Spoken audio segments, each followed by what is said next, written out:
चाहे इंडिया का रॉ हो या इजराइल का मोसाड, अमेरिका का CIA हो या फिर पाकिस्तान का ISI, इन सभी सीक्रेट इंटेलिजेंस एजेंसी से कई गुना ज्यादा बड़ी और खतरनाक है ये दुनिया की सबसे बड़ी सीक्रेट एजेंसी। रोजमर्रा की जिंदगी में लिया जाने वाला हमारा हर एक डिसीजन ये डिसाइड करते हैं। हमारी जरूरतें, हमारी आइडियोलॉजीज, हमारे लाइक्स एंड डिसलाइक्स भी इन्हीं के कंट्रोल में है। हमारे सही गलत के फैसले से लेकर हमारी टीवी पे चल रहे हर एक चैनल के ब्रॉडकास्ट तक ये सब कुछ कंट्रोल और मॉनिटर कर रहे हैं। सिर्फ यही नहीं, किसी भी इंसान को सक्सेस की पीक पे लेके जाने से लेकर किसी की जिंदगी खत्म कर देने तक का कंट्रोल भी है इनके पास। माना यह भी जाता है कि इस दुनिया में 70% लोग जो रिच और सक्सेसफुल हैं वो कहीं ना कहीं इस सीक्रेट सोसाइटी से जरूर जुड़े हुए हैं।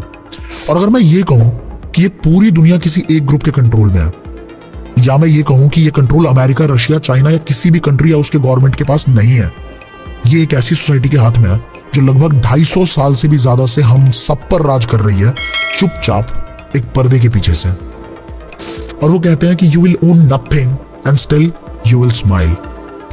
एक ऐसी सोसाइटी जिसका नाम दुनिया में हो रही हर कंट्रोवर्सी या कोई बड़े इंसिडेंट से जरूर जुड़ता है। अब चाहे वो वर्ल्ड वॉर हो या कोरोना वायरस ब्रेकडाउन, 26/11 का अटैक हो या फिर डाउटफुल प्रेजेंस ऑफ एलियंस, इस सीक्रेट सोसाइटी की इतने सालों की प्रेजेंस के बाद भी कुछ खास इंफॉर्मेशन इसके बारे में अवेलेबल है ही नहीं। पर फिर भी कुछ हिंट्स जरूर हैं जो बार बार हमें दिखते रहते हैं, या फिर ये मान लीजिए कि दिखाए जाते हैं। तो आइए जानते हैं इस सोसाइटी के बारे में जो सालों से एक रहस्य रही है। इल्यूमिनाटी। आई एम श्योर आप सबने ये वर्ड कभी ना कभी कहीं ना कहीं जरूर सुना होगा। अब चाहे वो हनी सिंह के गाने हो या फिर popular OTT series, popular sitcom the Simpsons हो, या फिर टॉम मैकडोनाल्ड का आई ओपनिंग सॉन्ग, ये टर्म एक ना एक बार हम सब सुन चुके हैं। बस कुछ लोग इसे सुनकर इग्नोर कर देते हैं, तो कुछ लोग इसके बारे में जानकर इससे दूर रहना ही पसंद करते हैं। Let's take a little tour to the beginning of Illuminati. 1 मई 1776 को जर्मनी के एक शहर बवारिया में ऑर्डर ऑफ इल्यूमिनाटी की शुरुआत हुई, जिसकी पहल करी एडम वीशॉप ने, जो कि canon law and practical philosophy के प्रोफेसर थे। Canon laws are the codified regulations of governing a church. During that time, religious dominance was at its peak and dogmatic religious beliefs के चलते लोगों को suppress किया जाता था। People were not allowed to follow and do what they like. यहाँ तक कि freedom of speech भी एक myth थी। एडम चाहते थे कि वो लोगों को रिलीजियस ट्रैप और चर्च के रूल से बाहर निकाले, क्योंकि जिस तरह से लोगों को critical thinking and scientific reasoning eliminate करने के लिए इन्फ्लुएंस किया जा रहा था और सुपरस्टिशंस को प्रमोट किया जा रहा था, एडम उसके बिल्कुल खिलाफ थे। और वो चाहते थे कि वो लोगों की हेल्प कर सके in living the life they want in the way they want. और इसी इंटेंशन के साथ उन्होंने शुरू किया द ऑर्डर ऑफ इल्यूमिनाटी। ये सोसाइटी शुरू हुई थी सिर्फ 5 लोगों से, जिनका नाम शुरुआत में था द ऑर्डर ऑफ परफेक्टिबिलिस्ट्स, जो कि बाद में बदलकर ऑर्डर ऑफ इल्यूमिनाटी कर दिया गया। धीरे धीरे ये सोसाइटी की स्ट्रेंथ 5 लोगों से बढ़कर 3000 लोगों तक पहुंची और आज दुनिया के हर देश में इस सोसाइटी से कोई ना कोई कहीं ना कहीं जरूर जुड़ा हुआ है। पर क्या आपको इस बात का एहसास कभी हुआ था? क्या आज से पहले आपने कभी इल्यूमिनाटी के बारे में कुछ भी सुना था क्या? और अगर हाँ, तो मुझे कमेंट करके आप जरूर बताना। ये सोसाइटी का मोटिव था एक न्यू वर्ल्ड रिवॉल्यूशन लाने का, और उस रिवॉल्यूशन को लाने के लिए सबसे जरूरी था सारे रिलीजियस बिलीफ का जड़ से खत्म होना। और एडम ये करने के लिए किसी भी हद तक जाने को तैयार थे। अपने न्यू वर्ल्ड ऑर्डर को एग्जीक्यूट करने के प्रोसेस में द ऑर्डर ऑफ इल्यूमिनाटी में लोग एक के बाद एक करके जुड़ते चले गए। जो लोग इस सोसाइटी के साथ एसोसिएट हो रहे थे उन सब में एक बहुत कॉमन बात थी, all of them were either educated और रिच और बोथ। एक पावरफुल इंसान का इस सोसाइटी के साथ जुड़ने का मतलब था that the power is multiplying. कुछ ही टाइम में गवर्नमेंट और चर्च अथॉरिटीज दोनों को डर लगने लगा कि अब उनका इन्फ्लुएंस हो सकता है शायद खत्म हो जाए। धीरे धीरे ये डर इतना फैल गया कि ये बात पहुंच गई duke of Bavaria Charles Theodore तक। एंड फिर उन्हें पता चला about numerous anti religious publications by this society, seditious writing जो लोगों के अंदर रिलीजियस बिलीफ को खोखला कर रही है। और इसी वजह से चार्ल्स द ऑर्डर और उनकी गवर्नमेंट ने 1784 में सारी सीक्रेट सोसाइटीज पे बैन लगा दिया। इस सब के चलते बहुत सारा कियोस, रिवॉल्ट क्रिएट हो चुका था और इसी बीच वीशॉप सब छोड़कर भाग गए। सारे internal correspondence and order of documents leak हो गए, जिसकी वजह से illuminati membership got fractured. Adam भले ही भाग गए हो, पर वो रुकने वालों में से नहीं थे। In his exile, he wrote several documents, like a complete history of persecution of Illuminati in Bavaria, a picture of Illuminism, an apology for the Illuminati, an improved system of Illuminism, and he died in 1830. पर the order of Illuminati अभी भी जिंदा था। अभी तक illuminati की strength इतनी बढ़ चुकी थी कि उसको चलाने के लिए अब एडम की जरूरत नहीं थी, पर अब इल्यूमिनाटी के टर्म्स और इंटेंशंस दोनों बदल चुके थे। अब intention was to be the only ruling power in the world. No religion, no government. वो चाहते थे कि हर इंसान अपनी इच्छा से जिए, वही सब करे जो वो करना चाहता है, पर हर इंसान क्या चाहेगा इसे इन्फ्लुएंस करने का कंट्रोल भी इल्यूमिनाटी के हाथ में ही था। And that's why we don't own anything but still we smile. Now, let's just get back to the topic. You might not know, but Illuminati की स्ट्रेंथ और इन्फ्लुएंस इतना स्ट्रांग है कि वो कोई भी वर्ल्ड इवेंट ऑर्केस्ट्रेट कर सकते हैं, इनफैक्ट करते हैं, और उसका ब्लेम किसी भी चीज पे फ्लिप कर देते हैं। For example, the global health pandemic corona virus. अभी तक दुनिया में इस बात पे सिर्फ कंट्रोवर्सीज है कि कोविड स्टार्ट कैसे हुआ। Was it a virus from the bat, और was it created in a lab, और वॉज इट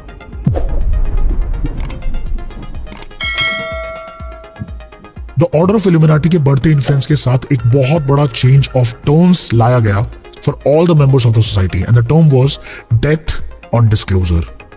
मतलब अगर कोई भी इंसान इल्यूमिनाटी के साथ एसोसिएट होता है, they can not withdraw and they can not disclose, because disclosure will lead to death. और ये सिर्फ कहने की बात नहीं है, बहुत सारे ऐसे रिनोन्ड नेम्स हैं जिनको इल्यूमिनाटी से कनेक्ट किया जाता है, और उन्होंने इल्यूमिनाटी को कहीं ना कहीं एक्सपोज करने की कोशिश की, and all these people faced sudden deaths. These cases are still unsolved. For example, rapper Tupac, जिनके इल्यूमिनाटी का पार्ट होने पर बहुत कंट्रोवर्सीज हैं। उन्होंने अपना 5th एल्बम लॉन्च किया था जिसका नाम था Killuminati, and this became his last album because he was shot dead. By whom? No one knows.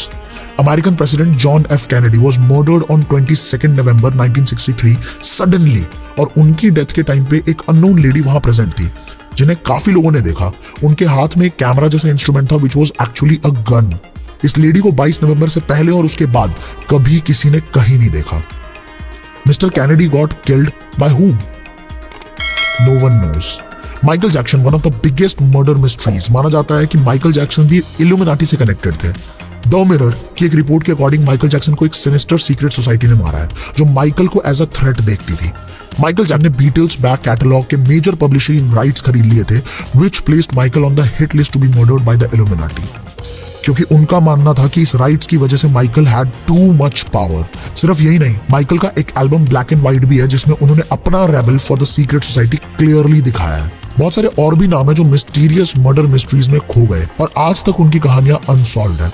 बस 2 चीजें हैं जो इन सब में कॉमन थी। पहली, controversy of association with illuminati, और दूसरी, अटेम्प्ट टू एक्सपोज इल्यूमिनाटी। मुझे पता है कि आपके दिमाग में बहुत सारी बातें चल रही होंगी।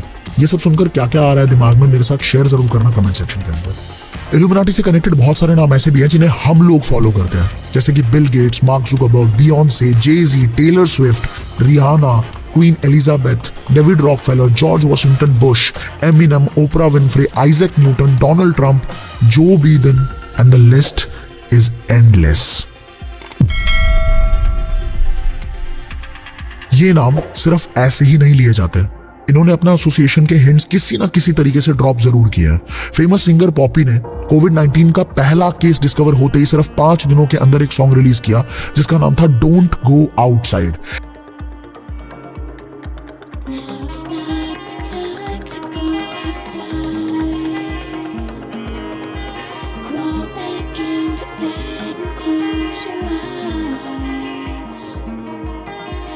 And she has very well explained in the video कि कोविड आउटब्रेक के consequences क्या होंगे। उन्हें ये बात इस दुनिया में सबसे पहले समझ आ गई थी, और वो भी इतनी जल्दी।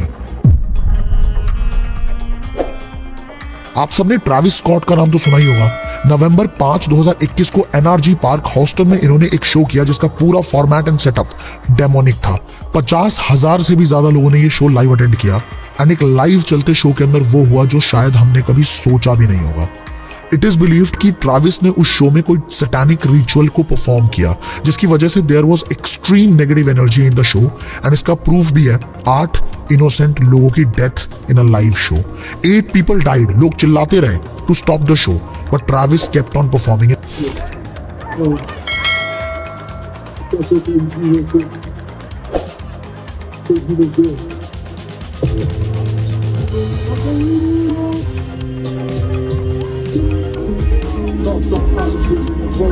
In fact, He wore a very interesting T-shirt जिसमें एक गेट से कुछ लोग क्रॉस हो रहे थे and they were entering hell. एक बार बस अंदाजा लगाओ कि अगर ये इल्यूमिनाटी और इस सोसाइटी के साथ इन सब वेल नोन फिगर्स का एसोसिएशन सच है तो हम सब किस हद तक इन्फ्लुएंस हो चुके हैं और हर वक्त होते होंगे भाई. Even the World Bank and the International Monetary Fund is said to have connections with the Illuminati. Illuminati theory की सबसे बड़ी हाईलाइट है उसके साथ जुड़ने के आउटकम्स. माना जाता है कि एक इंसान अपनी जिंदगी में जो भी कुछ पाना चाहता है, name, fame, luxury, everything, illuminati उसको सब दे सकता है. उसके बदले में एक इंसान को अपनी सोल ट्रेड करनी होती है. That's it. Yes, you heard me right. Illuminati join करने के बाद there is no U-turn. एक बहुत बड़ा सवाल है कि इल्यूमिनाटी के कनेक्शन में सबसे ज्यादा म्यूजिक सेलिब्रिटीज क्यों हैं? क्योंकि music is the only thing that the whole world relates to. Everyone listens to music. चाहे म्यूजिक का टाइप अलग हो पर म्यूजिक सब सुनते हैं. हेंस इन्फ्लुएंस करने का सबसे बड़ा जरिया म्यूजिक ही है. एक बार अपने आसपास चीजों को ऑब्जर्व करना कि कल्चर किस तरह से चेंज हो गया है. ऑब्जर्व करो कि कैसे सडनली हम लोग गॉड से सतान की तरफ आ गए हैं, कैसे अचानक devil influence, devil following cool हो गया है. हैलोवीन का फॉर्मेट ग्लोबल हो चुका है. म्यूजिक, मूवी, मीडिया, हर जगह कंटेंट दैट वी कंज्यूम, ये सब कैसे बदल गया? किसने बदला? ट्रेंड्स कैसे बदलते गए? नए ट्रेंड पुराने कैसे होते गए? पुराने ट्रेंड वापस ट्रेंड में कौन लेकर आता है? इल्यूमिनाटी की कहानी और उसका इम्पैक्ट डिकोड नहीं किया जा सकता, पर खुद को अवेयर जरूर किया जा सकता है. America is the world super power. America के हाथ में बहुत सारे कंट्रोल्स हैं, पर जैसा कि मैंने इस वीडियो की शुरुआत में कहा था, या मैं ये कहूं कि ये कंट्रोल अमेरिका, रशिया, चाइना या किसी भी कंट्री या उसके गवर्नमेंट के पास नहीं है. United States of America got independence on 4th July 1776 and the Order of Illuminati was formed on 1st May 1776. I cannot accept it as a mere coincidence. ये society America के आजाद होने के 2 महीने पहले बन चुकी थी. दुनिया की सबसे पावरफुल कंट्री की आजादी भी एक तरह से आजादी थी नहीं. चलिए कोशिश करते हैं to try to be untrapped in this global trap. Best of luck. Now, I just want to ask you for a quick favor. If this video has been of value and you have really enjoyed the video, do not forget to hit the like button. If you didn't like it, you can also hit the dislike button. इस तरह के documentary style में video बनाने में, research करने में, script ready करने में, शूट में, एडिटिंग में वाकई में बहुत ज्यादा एफर्ट्स लगते हैं. सो आप सोच भी नहीं सकते कि मुझे कितनी खुशी होती है आपके सपोर्ट को देख के, कितना ज्यादा अच्छा फील होता है. तो कमेंट करके इल्यूमिनाटी के बारे में अपने व्यूज क्या है, आपके एक्सपीरियंसेस क्या है, आप जरूर शेयर करें ताकि हमारी पूरी कम्युनिटी एक दूसरे से इंटरेक्ट भी कर पाए एंड एक दूसरे से ही काफी कुछ सीख भी पाए. इस चैनल पे इस तरह के इंटरटेनिंग डॉक्यूमेंट्री स्टाइल में बहुत जबरदस्त वीडियोस और भी आने वाली है, बिजनेस, फाइनेंस एंड लाइफ से रिलेटेड. एंड अगर आप इस तरह की कोई भी वैल्यूएबल वीडियो मिस नहीं करना चाहते तो फटाफट से hit the subscribe button and also hit the bell icon so that you get the instant notification whenever new video will get uploaded on this channel. Settings में भी एक बार चेक कर लेना. Make sure all your notifications are turned on. I hope you have an amazing time ahead.